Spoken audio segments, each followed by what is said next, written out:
উম্মতদেরকে আমি কেন মাফ করব না, কেন মাফ করব না? কিতাবের মধ্যে পাওয়া যায় আল্লাহ রাব্বুল আলামিন সমস্ত নবীকে বিশেষ একটা ক্ষমতা দিয়েছে,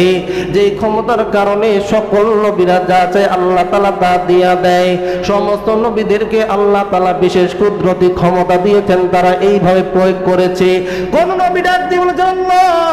আমার জাতিরা আমি নবী হিসাবে স্বীকার করে না, আপনাকে রব বলে স্বীকার করে না, তাদেরকে আপনি ধ্বংস করে দেন, তাদেরকে ধ্বংস করে দেন। কোন নবী এই পাওয়ার পাইয়া দোয়া করছে, আল্লাহ তারা আমি নবীকে নবী বলে মানে না, আপনি আল্লাহকে আল্লাহ বলে মানে না, তাকে আপনি জমিনের মধ্যে দাবায় দেন, দাবায় দেন। এইভাবে সমস্ত নবীদেরকে আল্লাহ তাআলা একটা কুদরতি পাওয়ার দিয়েছে, যেই পাওয়ার তারা দুনিয়া জমিনে প্রয়োগ করেছে। আমার নবীজি এই পাওয়ার পাওয়ার পর দুনিয়ার জমিনে প্রয়োগ করে নাই, প্রয়োগ করে নাই। নবীজি বারবার ডেকে বলছে, সাহাবীরা তোমরা শুনে নাও, আমার আল্লাহ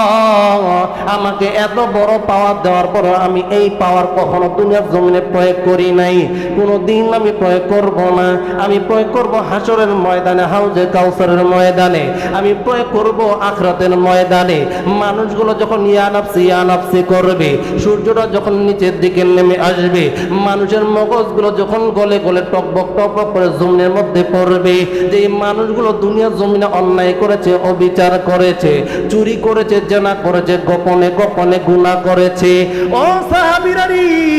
ওই বান্দাদের আমলনামা যখন আল্লাহ রাব্বুল আলামিন প্রকাশ করে দিবে, সিসি ক্যামেরার মতো যখন সামনের মধ্যে সব ভেসে থাকবে, যে এই গুনার কথা মাও জানতো না, বাবাও জানতো না, এলাকার মানুষ জানতো না, কিন্তু আমার আল্লাহ ওই গুনাহগুলোকে যখন সবার সামনে প্রকাশ করে দিবে, যখন দেখবে তার মা, দেখবে তার সন্তান এমন গুনাহ করত, যেই মা মনে করতো আমার সন্তান নেক সন্তান, যেই বাবা মনে করতো আমার সন্তানের মতো কোনো সন্তান এলাকায় নাই, যেই এলাকার মানুষ মনে করতো এ হলো বড় বুজুর্গ, কিন্তু ওই সিসি ক্যামেরার মতো পর্দার সামনে যখন তার গুনাহগুলো প্রকাশ করা হবে,